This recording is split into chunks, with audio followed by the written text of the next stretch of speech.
আর গতকাল খয়রাশোলে কয়লা খনি চত্বরে বিস্ফোরণের ঘটনা, আজ আরো দুটি দেহাংশ উদ্ধার হয়েছে।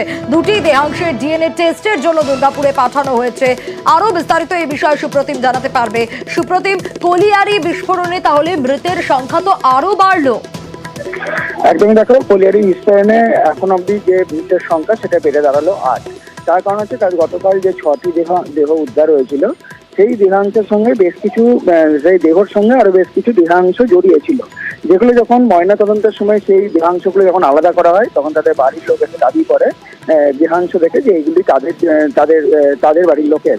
এবং সেইটার পরে কিন্তু সেখান থেকে একটা জামার টুকরো সেখান থেকে বার করা হয়েছে। সেই জামা দেখেই কিন্তু শনাক্তকরণ প্রাথমিকভাবে হয়েছে, যদিও বাড়ির লোকরা সঠিক বলছে এবং সেটা সরকারিভাবে প্রমাণিত করার জন্য সেই দেহাংশগুলি ডিএনএ টেস্টের জন্য দুর্গাপুর এবং বর্ধমানে পাঠানো হবে। এবং বাড়ির লোককে যে ক্ষতিপূরণের টাকা তারপরেই সেইভাবেই দেওয়া হচ্ছে এবং সেইভাবেই কিন্তু 6টি দেহ ইতিমধ্যে ময়নাতদন্ত হওয়ার পর রওনা দিয়েছে এবং সেই দেহাংশগুলিও ডিএনএ তদন্তের জন্য নিয়ে যাওয়া হচ্ছে। অর্থাৎ এই ঘটনায় যদি বাড়ির লোকের দাবি সঠিকভাবে হয় তাহলে কিন্তু মোট এই ঘটনায় 8 জনের মৃত্যুর ঘটনা ঘটেছে। বেশ সুপ্রতিম, ক্ষতিপূরণ আমাদেরকে দিয়েছে 32 লাখ টাকা, আর সরকারি চাকরি আমাদেরকে দেহা চিনতে পারা যাচ্ছে না। কিছু ক্ষুদ্র ক্ষুদ্র জিনিস তো বোঝা যাচ্ছে যে একটু হয়ে আছে। ওই জামা গামছাটাই চিনানো, চিনলাম যে এটা আমাদেরই বেটে। মুখ কি দেখতে পেয়েছো? না, মুখ কিছু ওগুলো পাওয়া যায় না।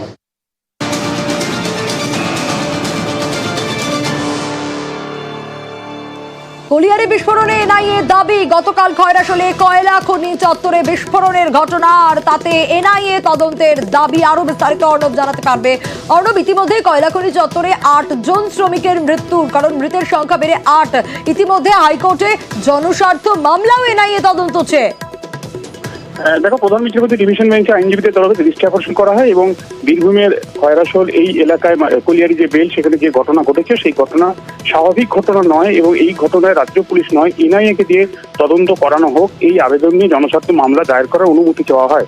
প্রধান বিচারপতি টি.এস. শিবাগ্নম অনুমতি দিয়েছেন জনস্বার্থ মামলা দায়ের করার, কিন্তু পুজোর ছুটির আগে আজকে শেষ কর্মদিবস ছিল কলকাতা হাইকোর্টের। যেহেতু কাল থেকে পুরোপুরি হাইকোর্ট বন্ধ, তাই আগামী সোমবার অর্থাৎ দশমীর পরই যে হাইকোর্ট খুলছে 14 তারিখ অক্টোবর মাসের, সেদিনই এই মামলার শুনানি হবে বলেও প্রাথমিকভাবে কলকাতা হাইকোর্ট জানিয়েছে। অর্থাৎ সেই পুজো অবকাশ বেঞ্চে এই মামলার শুনানি হবে। তবে তোমায় জানিয়ে রাখি যে সংগঠন বা আইনজীবীরা মামলা করেছেন তারা যে যুক্তি রাখছেন, কয়েকদিন আগে বা কয়েক মাস আগেই সাঁইথিয়াতে একটি ঘটনা ঘটেছিল, সেখানেও ডিটোনেটর উদ্ধারের মতো ঘটনা ঘটেছিল এবং সেখানেও কিন্তু এনআইএ তদন্তের নির্দেশ হয়েছে। এই অবস্থায় পরপর এই ধরনের বিস্ফোরণ যেখানে ডিটোনেটরের মতো নাশকতার কোনো তথ্য লুকিয়ে রয়েছে কিনা সেটা জানা দরকার, তাই এনআইএ-কে যে তদন্ত করানো হোক, এই কারণেই জনস্বার্থ মামলা দায়ের করার অনুমতি দিয়েছে হাইকোর্ট। আগামী সোমবার 14 অক্টোবর এই মামলা সম্ভবত শুনানি সম্ভব। বেশ।